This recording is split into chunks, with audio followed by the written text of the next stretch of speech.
Fala galera do clube, eu sou Juliana Pato e você tá no Pocket Pill do Clube da Cardio, a sua pílula de prática rápida para quem quer aprender cardiologia real. O tema de hoje é HALT pós-TAV. Você já ouviu falar? Mas antes de começar, já aproveita para seguir o Clube da Cardio no Instagram, no YouTube, no TikTok e no LinkedIn. E aproveita também para se inscrever no Jornal do Clube. Toda terça-feira, às 7 horas, você receberá por e-mail os resumos e a opinião do que mais importou na cardiologia da semana anterior. E lembra também de avaliar esse episódio na sua plataforma. Isso ajuda a gente a espalhar conteúdo de qualidade. Vamos então para o nosso episódio. HALT pós-TAV. HALT é o espessamento hipodenso ou hipoatenuado do folheto da endoprótese visto através da tomografia.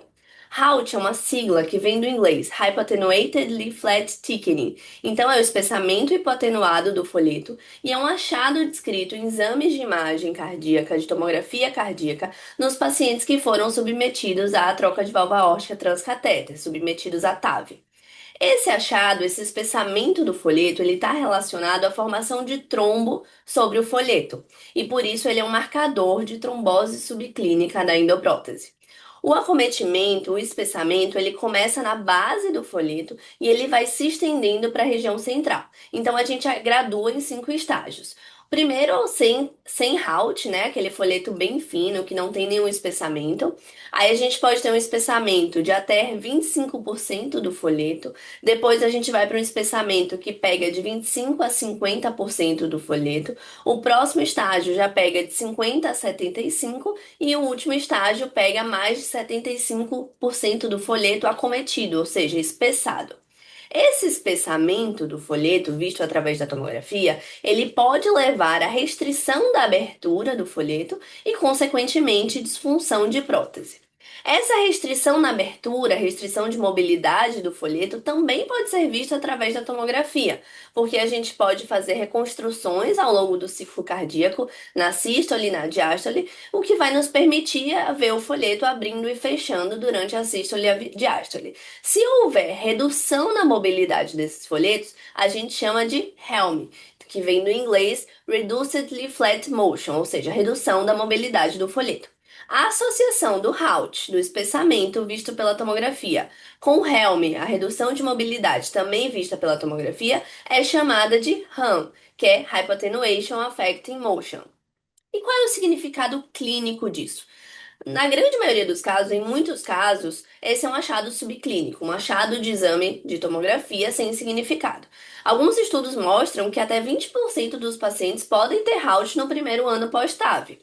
E a gente sabe também que o HALT, o espessamento do folheto, por ser uma deposição de trombo, responde muito bem à anticoagulação. Então, geralmente, há desaparecimento do HALT e melhora da mobilidade após cerca de 3 meses de anticoagulação. Mas, em alguns casos, esse espessamento, essa trombose, ela vai levando ao aumento de gradiente e, consequentemente, disfunção de prótese. Então, nesses casos, está indicada a anticoagulação. Então, quando é que eu vou anticoagular? Eu anticoagulo todo mundo? Qual é a terapia antitrombótica pós-TAV? Não, eu não vou anticoagular todo mundo, tá? Existem dois cenários. Existe aquele cenário do paciente que já tem indicação de anticoagulação por algum motivo, como, por exemplo, fibrilação atrial. Esse paciente vai ser anticoagulado normalmente. E existe o cenário do paciente que não tem uma indicação formal de anticoagulação. E aí, alguns estudos recentes testaram isso, né? O Popular TAV, em 2020, ele avaliou se pacientes submetidos a TAV, que não tinham indicação prévia de anticoagulação, se beneficiariam de uma terapia dupla com AS e clopidogrel, de dupla antiplaquetária, ou terapia antiplaquetária simples só com AS. E ele mostrou que teve menos sangramento no grupo com AS, que usou apenas AS, sem diferença de eventos isquêmicos ou trombose de prótese, ou seja, usar AS de forma isolada é segura sem perda de eficácia. E hoje em dia a recomendação é essa: pacientes pós-TAV sem indicação de anticoagulação vão usar AS.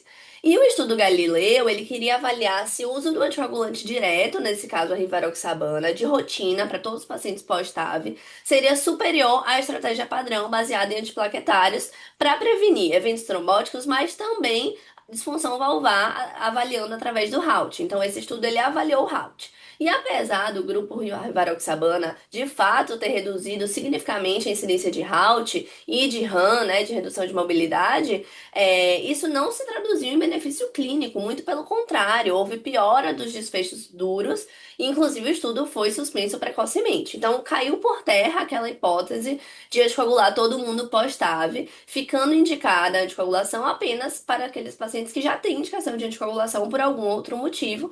Todos os outros pacientes eles vão usar apenas AS por pelo menos um ano.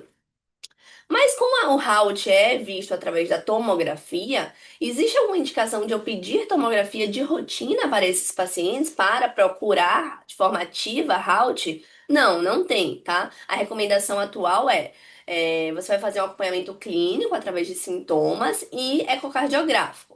Se o paciente está assintomático e o ecocardiograma está estável, sem aumento de gradiente, sem disfunção de prótese, você vai manter o AS, você não precisa investigar com tomografia. Naqueles pacientes que têm um achado incidental de Haut, ou seja, ele fez a tomografia por algum outro motivo, foi fazer um angiotomo de coronários para avaliação de anatomia coronariana e viu Haut com redução de mobilidade, você deve individualizar caso a caso, tá? Avaliar melhor o eco, avaliar se tem gradiente ou não, considerar o risco e benefício, o risco de sangramento e o risco trombótico desse paciente. Não existe uma recomendação específica para você tratar o Haut com redução de mobilidade sem aumento de gradiente. Teoricamente, não precisa, não tem significado clínico. Porém, naqueles pacientes que têm Haut, que tem redução de mobilidade e que tem aumento de gradiente ou sintomas, ou seja, que tem disfunção de prótese, aí sim a anticoagulação ela está indicada, preferencialmente com DOAC, e aí você pode reavaliar com uma nova tomografia após 3 meses. Muitas vezes esse Haut e essa redução de mobilidade eles desaparecem. E aí, nesse segundo momento, você vai discutir a manutenção ou a interrupção dessa anticoagulação, a depender do risco trombótico ou hemorrágico desse paciente. E lembrar que naqueles pacientes que já têm indicação de anticoagulação por algum outro motivo, o Haut é bem menos provável, é bem menos frequente que a gente encontre Haut nesses pacientes.